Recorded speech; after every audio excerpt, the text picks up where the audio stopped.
And let me just share with you, I want to share with you a couple myths I've discovered around discovery.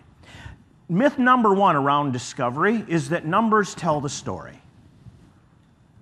What's your name, sir? Mitch? That's a great name.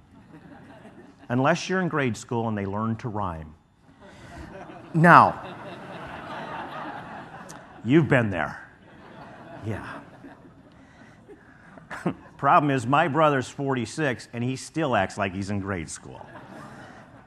Now, Mitch, if I knew your Social Security number, your date of birth, your address, your account numbers, your balances, every number applicable to your life, do I know Mitch?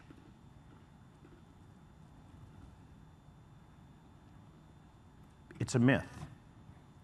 Numbers tell us very little about people.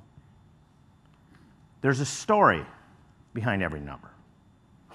It's the stories that inform us. This is an industry that's been obsessed with gathering a story of numbers, and what it needs to do is gather a number of stories. It is the stories that tell us who we're dealing with. This is an industry that's been obsessed with what we have and where it is, as opposed to who we are and why we're here. Those of you in this room who excel in this area know exactly what I'm talking about. It's more important to know who they are and why they are than it is what they have and where it is. Another myth around discovery is that risk tolerance can be anticipated. Really? Ironic, isn't it, that in 2008 everybody suddenly was conservative? Did anybody notice a discrepancy between the box they checked and the behavior you saw? Let me see your hands. Okay, the whole concept of risk assessment or risk tolerance assessment ahead of an event is an absolute myth. It's like asking someone, Joe, in the case of an earthquake, what would you do? Joe says, I'd help everybody else out first. Okay, we'll see. You cannot predict your own behavior in a crisis or panic. It's not possible. You don't know till you're there. We've seen it lived out, haven't we? It's a myth to believe we can measure risk tolerance ahead of the event. There's a new approach to risk tolerance I'm working on right now, and what we need to do is we need to measure people's risk tolerance in the context of their goal or concern.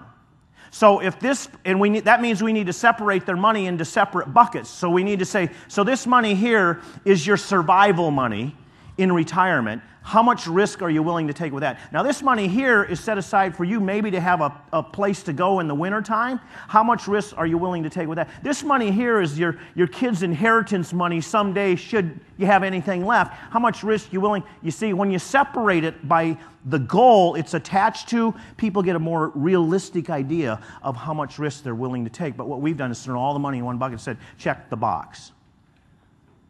Aggressive, moderate, conservative. I've got a friend, Andrew Bradley, in South Africa, just completed a study on those three words, and he came up and he asked people what those three words meant, and he got no less than 463 definitions, numerically. There were people that considered 14% moderate return, and there were people that considered 7% a good aggressive return. It's not just that it's not an exact science, it's not even a science. It's a joke. It goes against emotional realities. Another myth around retirement is that it's one and done, that we do our discovery when? We do our discovery up front. Has anyone in this room has seen your life change in the last 3 years? Who's had their life change in the last 3 years? Let me see your hands. So you mean the discovery I did 3 years ago with you is no longer germane to the conversation? One of my favorite phrases is, if you want to make God laugh, show him your 5-year plan.